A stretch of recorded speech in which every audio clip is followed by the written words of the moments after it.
Good evening. Magandang gabi po. Um, Diretso na po tayo sa turo. Wala na pong intro. Okay? Walang nakakaangat o mas mababa pa kumpara sa iba. Pare-pareho lang tayo.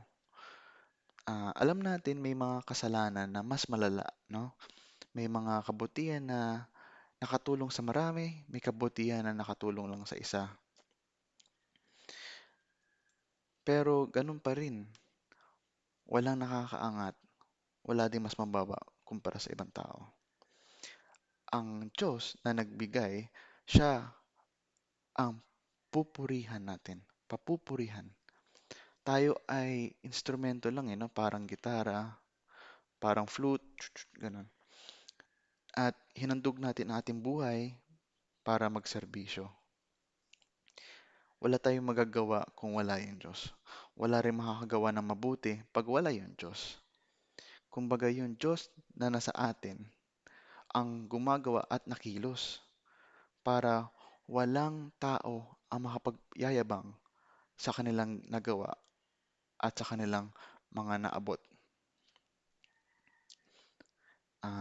Itong susunod na to ay para sa mga nagsiservisyo at sa mga nakakatanda, yung mga nauna, no? Mas maraming alam. Dati, makasalanan tayo. Nakakagawa ng masama, ganun-ganun, konti-konti, no? Pero nung naging servants tayo, nung nagserbisyo tayo, ginusto nating maging kagamit-gamit para sa Diyos. No? Instrumento kasi. Pero nung hinayaan natin yung sarili natin madumihan, makurap, bumalik tayo sa pagiging masama na ngayon mas malala pa. Check nyo na lang yung description para magets nyo.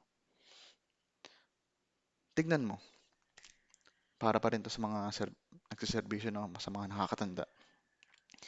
Yung mga tao na dapat tulungan natin, no, yung makakatanggap dapat ng tulong, yung katotohanan, yung ilaw dahil sa ating buhay, ngayon makakatanggap sila ng pabigat, makakatanggap sila ng kasinungalingan, bali-balikong totoo, no? Distortion, kadiliman.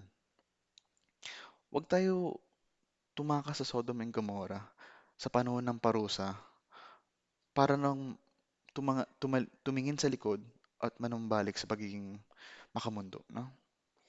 Na na sana maliligtas na dapat tayo pero hindi tayo decided, no? Hindi tayo desidido, hindi tayo ganun ka seryoso. Huwag ganun. Kasi pag ganun, ang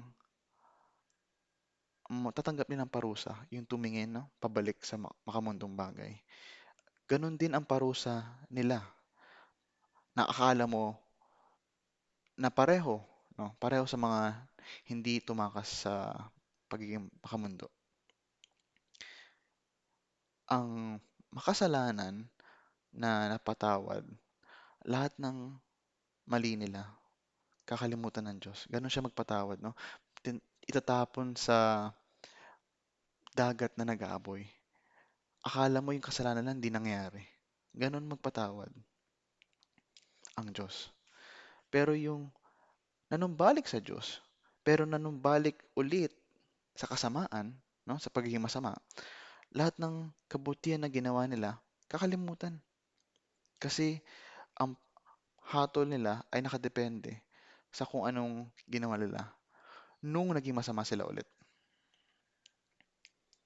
Kahit na nanatili tayo makasalanan o manatili tayo na ampon, no, anak ng mga Diyos, hanggang sa huli, yun ang basihan. Yun ang basihan ng ating parusa. Kung dati makasalanan tayo, o kaya dati part tayo ng pamilya ng mga anak ng Diyos, no? Pag dumating yung oras natin, no? Paparusahan tayo kung ano ang dinatnan, kung ano tayo nung dinatnan niya tayo. Gano'n yung parusa. Wala na yung wala na yung nakaraan. Kung ano ka ngayon hanggang sa huli, kung anong tayo dinatnan, gano'n ang ating magiging gano'n ang magiging basihan ng parusa. Kaya may marami pang oras eh. Kaya maging desidido tayo, maging seryoso tayo, ha? Um, Naalala ko, may isang babae na nagkwento sa akin sa kanilang church, daw, simbahan talaga, no? Simbahan na puno ng mga naniniwala sa Diyos, no? May pananampalataya, bata, matanda, no? Na nagtitipon-tipon para matuto, ganun, mag-bonding, no? Sabi sa akin, lagi raw may away, lagi raw may hindi pagkasang-ayunan ng mga nakakatanda, no? So, itong aking hinahandog ngayon, para po sa inyo. Lahat po tayo na pinagkatiwalaan ng Diyos, alalahaning magpakumbaba ulit. Kasi kahit gaano pa kababa yung bago sa pananampalataya, kahit gaano pa kataas ang posisyon ng mga tao na yan na may may duty, no, na alagaan yung yung mga bata, no. Lahat tayo pareho. Lagi at lagi tayo titingala sa taas. Mas mataas pa sa kung sino mang posisyon niya yung mataas na yan. Laging titingala tayo sa Diyos, nasa pinakataas na taas ng kalangitan. Huwag tayo maging hambog sa natanggap natin.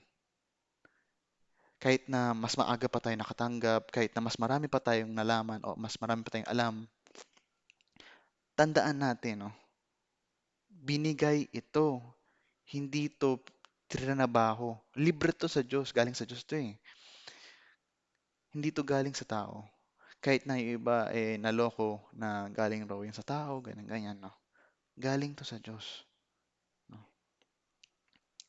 Kaya yung tungkol dun sa laging may away, yung sa mga nakakatanda, nagtuturo, yung mga binigyan ng papel na alagaan yun ng mga bata.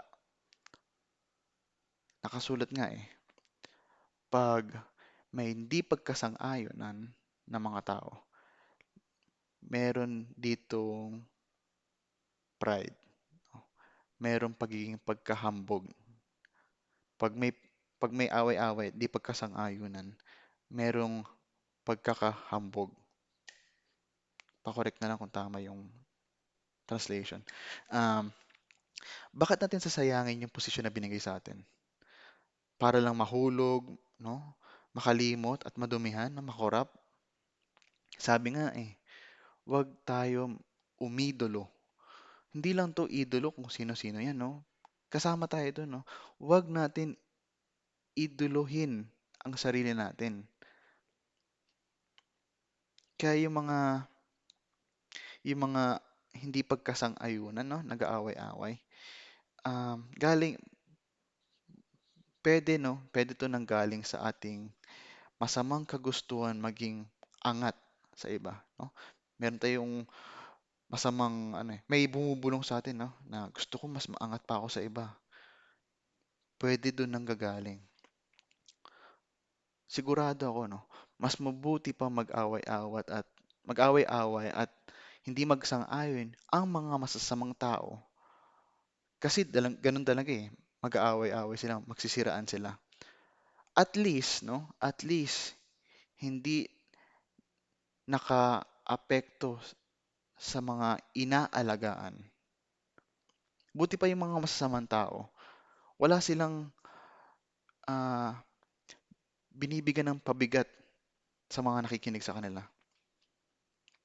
Naalala ko yung kanyang kalungkutan kasi umabot sa punto na lumayo siya sa pamilya na dapat nag-aalaga sa kanya. Kaya kung ikaw, no, isa kang um, elder, isa kang nakakatanda, no, sa pananampalataya, o isa kang taga-serbisyo, no, na may kinalaman sa pagkakahalubiro sa mga tao, no, sa ating mga kapamilya natin. um, Ilayo natin sarili natin para hindi tayo maka-apekto, no? Hindi tayo maka-harm ng iba dahil sa ating mga masamang isinasa puso. Lumayo tayo. Huwag tayong mandamay. Kung gusto natin maging discerning, no?